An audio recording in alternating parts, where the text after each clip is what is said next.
తెలంగాణలోని అన్ని ప్రభుత్వ శాఖల్లో కోవర్ట్ అధికారులు ఉన్నారా? ఇప్పటికీ బీఆర్ఎస్ కు అనుకూలంగా పనిచేస్తున్నారా? ప్రభుత్వ సమాచారాన్ని గులాబీ పార్టీకి సీక్రెట్ గా అందజేస్తున్నారా? ఇప్పుడు ఇవే ప్రశ్నలు రాష్ట్ర రాజకీయాల్లో చర్చనీయాంశంగా మారాయి. అధికారుల తీరు వల్లే ప్రభుత్వానికి చెడ్డ పేరు వస్తోందని టీపీసీసీ ప్రచార committee chairman Madhu Yaskhi Goud comment చేయడంతో ఈ ప్రశ్నలకు మరింత ఊతమిస్తున్నాయి. ఆయన గాంధీ భవన్లో మీడియా ప్రతినిధులతో చిట్ చాట్ చేస్తూ గత ప్రభుత్వంలో పెత్తనం చేసిన అధికారులే ఇప్పుడు కీలక స్థానాల్లో ఉన్నారని, ప్రతిపక్ష పార్టీతో కుమ్మక్కై ప్రభుత్వ సమాచారాన్ని లీక్ చేస్తున్నారని సంచలన ఆరోపణలు చేశారు.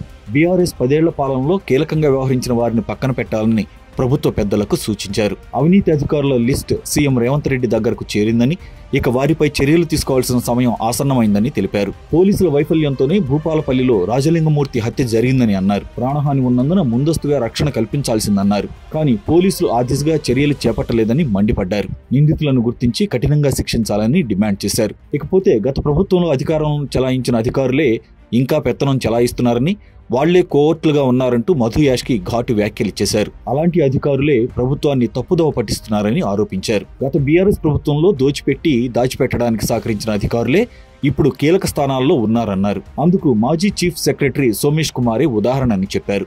సోమేష్ అండతోనే జీఎస్టీ కుంభకోణం జరిగిందని వెల్లడించారు. రాష్ట్రంలో విచారణ చేయాల్సిన అధికారులే అవినీతికి పాల్పడడంతో విచారణకు సమయం పడుతుందని అన్నారు. విచారణలో సోమేష్ కుమార్ 1100 కోట్ల జీఎస్టీ స్కామ్ చేశారని తేలిందని, ఆయనతో పాటు అమోయ్ కుమార్ పై చర్యలు తీసుకోవాలని డిమాండ్ చేశారు. కొన్ని కీలక స్థానాల్లో ఉన్న అధికారులు ప్రతిపక్ష పార్టీలతో కుమ్మక్కై సమాచారం అందిస్తున్నారని ఆరోపించారు. బీఆర్ఎస్ పాలకులతో కలిసి అక్రమాలకు, అవినీతికి పాల్పడిన అధికారులే ఇప్పుడు కీలక స్థానాల్లో ఉన్నారన్నారు. సింగరేణిలో కవితకు అన్ని రకాలుగా సహకరించిన ఓ అధికారి తమ ప్రభుత్వంలో కీలక స్థానంలో ఉండడమే దీనికి నిదర్శనమని చెప్పారు. వారంతా అదే స్థానాల్లో ఉండి ఇంకా అధికారం చెలాయిస్తున్నారని చెప్పారు.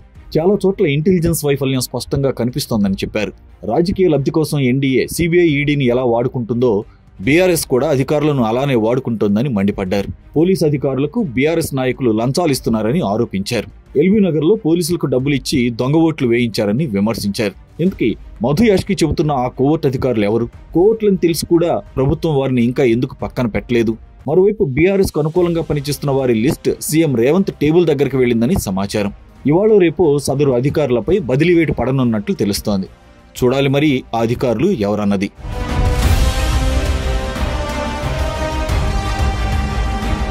ఈ వీడియో మీకు నచ్చినట్లయితే లైక్ చేయండి, షేర్ చేయండి, ఛానల్ని సబ్స్క్రైబ్ చేసుకోండి.